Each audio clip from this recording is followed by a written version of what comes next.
जंगल के ऊपर सब कुछ हरा भरा, रंगीन और जिंदा दिल था। पंछी गा रहे थे, जानवर खेल रहे थे, सूरज मुस्कुरा रहा था। लेकिन उस सब के नीचे जमीन के अंदर एक छोटा सा जीव रहता था, मिली, एक मोल छछूंदर। वो रोज खुदाई करता, मिट्टी हटाता, सुरंग बनाता, बिना किसी ताली के, बिना किसी ध्यान के।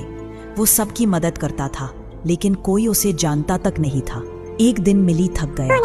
वो पेड़ की जड़ के पास बैठा और बोला, सबको कोई पहचानता है, कोई चंचल को जानता है, कोई वीर को, लेकिन क्या मैं कुछ नहीं हूँ। उसकी आवाज में दर्द और अकेलापन साफ था।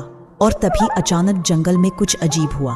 पत्तियां पीली पड़ने लगी, पेड़ों की जड़ें सूखने लगी और जानवर घबरा गए। कहीं ये जमीन की बीमारी तो नहीं? वीर, गजेंद्र, भालू भाई सब इकट्ठा हुए, पर समस्या दिख नहीं रही थी, क्योंकि वो नीचे थी। गजेंद्र बोला, हमें जमीन के नीचे देखना होगा, लेकिन वहां कौन जा सकता है? चंचल चिल्लाया, मिली, उसे तो सब रास्ते पता है। किसी ने पहली बार उसे नाम से पुकारा। वो थोड़ा डर रहा था, लेकिन चल पड़ा। घंटों तक उसने जड़ जड़ तक जाकर खुदाई की, रास्ते बनाए और पाया कि जमीन में एक जहरीली जड़ पनप रही थी, जो सब कुछ चुपचाप बर्बाद कर रही थी। मिली ने पूरी चालाकी और मेहनत से वो जड़ काट दी।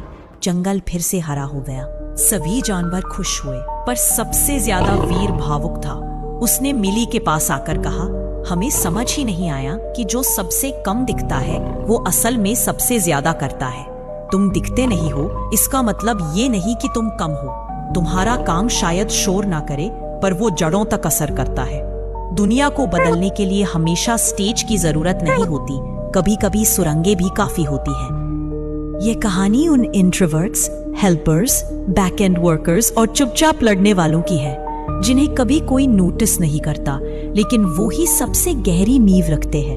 अगर आप भी कभी महसूस करते हैं कि लोग आपको नहीं देखते, तो याद रखिए, दिखना जरूरी नहीं, जरूरी है असर करना।